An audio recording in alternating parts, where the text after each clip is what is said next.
Hello दोस्तों, क्या आप ब्लड प्रेशर की दवाइयाँ खा खा कर थक गए हैं? यदि आपको ऐसा लगता है कि आपको कोई ऐसा ट्रिक चाहिए या ऐसी कोई ट्रीटमेंट चाहिए जो बगैर दवा भी आपके ब्लड प्रेशर को सिग्निफिकेंटली इंप्रूव कर सकता है, तो ये समझ लीजिए कि इंटरमिटेंट फास्टिंग में कुछ राज छुपे हैं। ये सिर्फ वजन कम करने का तरीका नहीं है, ये आपके ब्लड प्रेशर को इंप्रूव करने का भी एक गुप्त राज हो सकता है। सिग्निफिकेंट फायदा इससे आपको देखने को मिल सकता है। खाने की टाइमिंग को चेंज करके, खाने के तरीके को चेंज करके, खाने की चॉइस को चेंज करके आप अपने ब्लड प्रेशर पर नियंत्रण पा सकते हैं, वो भी बगैर दवा। आज जानेंगे इस राज को। आज का टॉपिक है role of intermittent fasting in hypertension patients. Topic पर जाने से पहले जो लोग हमारे चैनल पर नए हैं उन्हें रिक्वेस्ट करूंगा कि चैनल को सब्सक्राइब करें, वीडियोस को लाइक करें, शेयर करें, फॉलो करें, कमेंट करें, पूरा देखें। टॉपिक इंपॉर्टेंट है, इसे अंत तक देखिएगा। टॉपिक के मिड पोर्शन में ट्रिविया सेक्शन में फास्टिंग संबंधित और हाइपरटेंशन संबंधित कुछ इंपॉर्टेंट स्टडीज और फैक्ट्स आपको बताऊंगा जो आपको ज्ञान भी देंगे और हैरान भी करेंगे।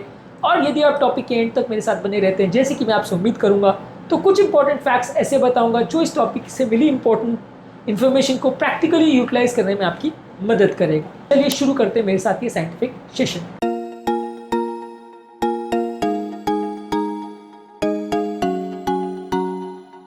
ब्लड प्रेशर को इंप्रूव करने में इंटरमिटेंट फास्टिंग का सिग्निफिकेंट रोल हो सकता है। यदि आप ब्लड प्रेशर कम करना चाहते हैं और इंटरमिटेंट फास्टिंग कर रहे हैं, तो डेफिनेटली उससे आपका वजन कम होता है, ओवरऑल आपका बॉडी का इंसुलिन लेवल्स कम होता है। इंटरमिटेंट फास्टिंग द्वारा जब आप बिल्कुल टाइम रेस्ट्रिक्टेड खाना खाते हो तो आपके ओवरऑल इंसुलिन लेवल्स कम होता है, जिससे आपकी बॉडी में सिंपैथेटिक नर्वस सिस्टम की एक्टिविटी कम हो जाती है, यानी कि बॉडी के कैटेकोलिमिन्स या स्ट्रेस हार्मोन जैसे एड्रेनलिन, नॉरएड्रेनलिन ये कम हो जाते हैं। इसके अलावा बॉडी में जमा एक्स्ट्रा पानी में निकल जाता है, बॉडी में जो एक्स्ट्रा सोडियम जमा करने की टेंडेंसी होती है वो भी कम हो जाती है। ये सारी चीज़ें आपके ब्लड प्रेशर को कम करने में एक्चुअली मदद करती है। इसके अलावा जब आप इंटरमिटेंट फास्टिंग द्वारा अपने वेट को कम करते हैं, आपका पेट का मास कम हो जाता है, फैट कम हो जाता है, तो इससे भी बॉडी का इन्फ्लेमेशन कम होता है, इससे भी ब्लड प्रेशर कम करने में मदद मिलती है। इसके अलावा वेट लॉस करने से आपके ओवरऑल नलियों पर जो प्रेशर पड़ता है या नलियों पर ओवरऑल जो वर्कलोड पड़ता है वो भी कंपैरेटिवली कम हो जाता है। तो यदि आप फास्टिंग द्वारा सिर्फ अपना इफेक्टिवली वेट लॉस करते हैं तो सिग्निफिकेंटली आपकी ब्लड प्रेशर की दवाइयों में आपको फायदा मिल सकता है। इसके अलावा इंसुलिन सेंसिटिविटी के बारे में काफ़ी जानकारी है कि यदि आप इंसुलिन रेजिस्टेंट होते हैं तो ब्लड प्रेशर ज़्यादातर लोग को हो जाता है। इंसुलिन रेजिस्टेंस एक सिग्निफिकेंट रिस्क फैक्टर माना जाता है ब्लड प्रेशर करवाने में। यदि आप इंसुलिन रेजिस्टेंस को कम करते हैं तो आपकी नलियों का रेजिस्टेंस या सिकुड़न कम हो जाता है, आपकी नलियों की इनर लाइनिंग जो काम कर रही है उसे एंडोथेलियल फंक्शन बोलते हैं, वो भी कंपैरेटिवली बेटर हो जाता है। तो ये सारे तरीके हैं जिससे फास्टिंग आपकी ओवरऑल ब्लड प्रेशर को कम कर सकता है। इसके अलावा फास्टिंग द्वारा आपके बॉडी का इन्फ्लेमेशन यानी सूजन, जिसके मार्कर्स है सी रिएक्टिव प्रोटीन और इंटरल्यूकिन 6, ये भी कंपैरेटिवली कम हो जाते हैं और इनका भी सिग्निफिकेंट रोल होता है एंडोथेलियल डिसफंक्शन में और ब्लड प्रेशर को बढ़ाने में। इसके अलावा फास्टिंग करने से बॉडी का पैरासिम्पैथेटिक नर्वस सिस्टम जो आपके स्ट्रेस हार्मोन्स को कम करता है वो ज़्यादा एक्टिवेट हो जाता है, जिससे आपकी हृदय की गति कम होती है, आपका ब्लड प्रेशर भी कम होता है और ओवरऑल ये आपका ब्लड प्रेशर को कम करने में भी सिग्निफिकेंट मदद करता है। कुछ एनिमल स्टडीज़ में पाया गया है कि यदि आप इंटरमिटेंट फास्टिंग करते हैं तो इससे आपका बीपी कम होता है, ऑक्सीडेटिव स्ट्रेस कम होता है और नलियों का प्रॉपर फंक्शन बेटर होता है। ह्यूमन स्टडीज़ में भी ये पाया गया है कि लगभग 8 से 12 हफ्ते यदि आप इंटरमिटेंट फास्टिंग करते हैं तो 5 से 7 मिलीमीटर तक का आपको रिस्ट्रिक्शन देखने को मिलेगा।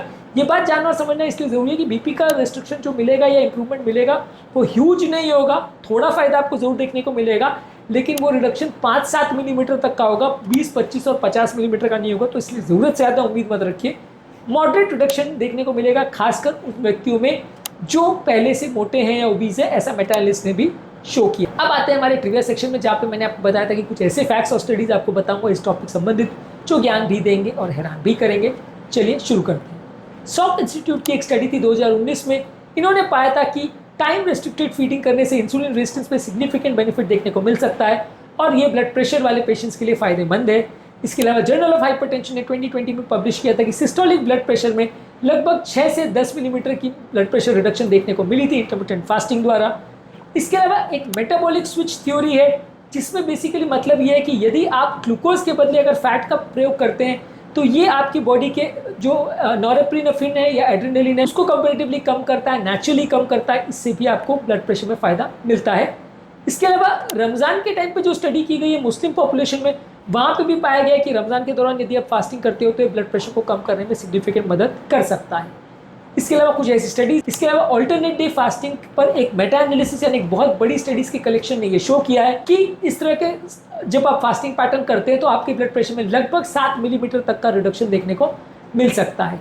इसके अलावा फास्टिंग से आपके sympathetic nervous system better control होता है, तो इससे आपका हार्ट फेलियर होने का चांस और ब्लड प्रेशर को कंट्रोल करने में भी मदद मिलती है।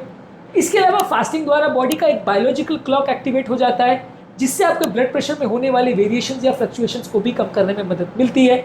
इसके अलावा यदि आप शरीर को भूखा नहीं मारते हैं और सिर्फ कैलोरी रिस्ट्रिक्शन करते हैं और सभी अपने टाइम पैटर्न को सुधारते हैं, तो यहाँ से आपके ब्लड प्रेशर को कंट्रोल करने में भी सिग्निफिकेंट मदद मिलती है। ये भी खाने की टाइमिंग द्वारा जो स्टडीज़ की गई है उनमें भी ये साबित हुआ है। प्रीवियस सेक्शन में आज इतना ही। अब वापस आते हैं हमारे टॉपिक पर, जहाँ पर हम हाइपरटेंसिव पेशेंट्स के रिलेटेड इंटरमिटेंट फास्टिंग पर बात कर रहे थे।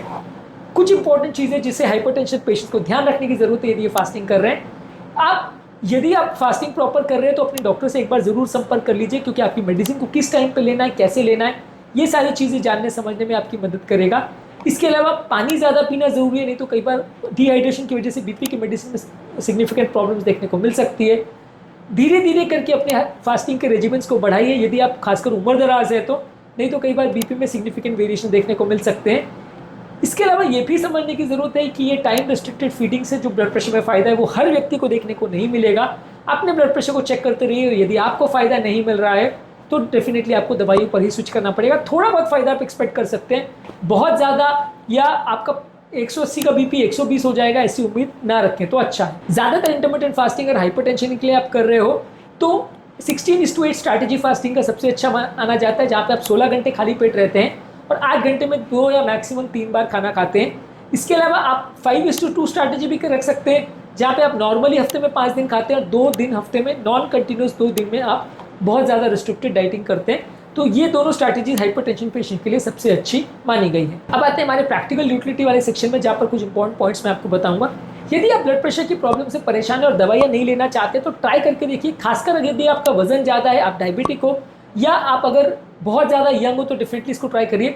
आपको इससे फ़ायदा मिलेगा और जितना आप सोच रहे हैं उससे कई बार और ज़्यादा भी मिल सकता है, बशर्ते आप इसको बहुत अच्छी तरह से करिए।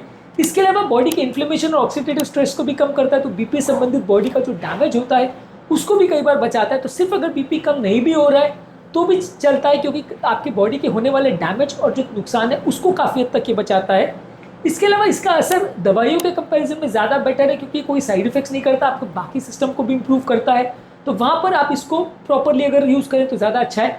साथ में आप कुछ और चीज़ें हैं, जैसे अपने साइकोलॉजिकल प्रॉब्लम्स है, ये सब चीज़ों को कंट्रोल करें, मेंटल स्ट्रेस को कंट्रोल करें, अच्छी नींद लें, ये सारी चीज़ें भी आपके ब्लड प्रेशर को कंट्रोल करने में और ज़्यादा मदद कर सकती है। ओवरऑल ये सारी चीज़ों को यदि पूरा परिवार मिलकर करता है तो ओवरऑल ये आपके परिवार की बहुत सारी बीमारियों को और खासकर यंग लोगों में होने वाले हाइपरटेंशन को कंट्रोल करने में काफ़ी मदद करता है। जब पूरा फैमिली इस तरह की थेरेपी को एक साथ मिलकर करता है तो पेशेंट को इंकरेजमेंट भी अच्छा मिलता है और उसका रिजल्ट्स भी ज़्यादा अच्छे आते हैं। तो अगली बार यदि आपको ब्लड प्रेशर कंट्रोल करना है तो सिर्फ दवाओं पर नहीं, अपने खाने के टाइम टेबल पर भी भरोसा करके देखिए। ये पुराना विज्ञान है, कोई नई फैट साइंस नहीं है, बहुत सारी बीमारियों के लिए एक नई उम्मीद बन के आया है।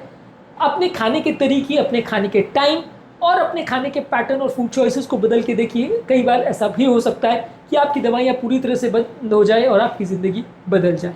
कमेंट सेक्शन में आपके कमेंट्स का मुझे इंतजार रहेगा। टॉपिक एंड करने से पहले जो लोग हमारे चैनल पर नए हैं उन्हें रिक्वेस्ट करूँगा कि चैनल को सब्सक्राइब करें, वीडियोज़ को लाइक करें, शेयर करें, फॉलो करें, कमेंट करें पूरा।